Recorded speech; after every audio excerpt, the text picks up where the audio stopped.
के लिए? देखिए, मुझे लगता है कि मुझे मेरे विभाग की जो ज़िम्मेदारी प्रधानमंत्री जी के द्वारा दी गई है, this comes with a huge responsibility. जो भारत जैसा देश जो कि कृषि प्रधान देश है, हमारे किसानों को आर्थिक मजबूती देने में महत्वपूर्ण योगदान निभा सकता है। मेरे प्रधानमंत्री जी का लक्ष्य है that by the year 2047 India को, भारत को एक विकसित देश बनाना है, और मुझे लगता है कि उसमें इस सेक्टर का एक महत्वपूर्ण योगदान है।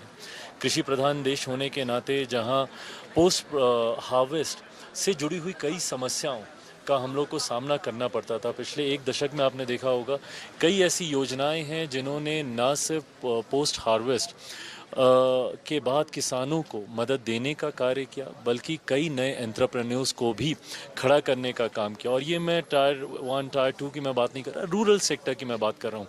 हमारी योजनाएं पीएमएफएमई के माध्यम से जहाँ गांव-गांव में उद्यमियों को हम लोगों ने खड़ा करने का काम किया, तो वहीं अंतर्राष्ट्रीय स्तर पर भी मैं मानता हूं कि इस सेक्टर में अनंत संभावनाएं हैं आगे बढ़ाने को लेकर। ग्लोबली जिस तरीके से इंडियन फ्लेवर्स की पहचान है, ये तो किसी से छुपा नहीं कि आज से नहीं, सदियों से भारत के मसालों की लोग चर्चा करते हैं। Top north to down south जाइए, ईस्ट टू वेस्ट जाइए, अलग अलग व्यंजन, अलग अलग स्वाद हैं, जिसकी आज की तारीख में पहचान अंतर्राष्ट्रीय स्तर पर भी बन रही है।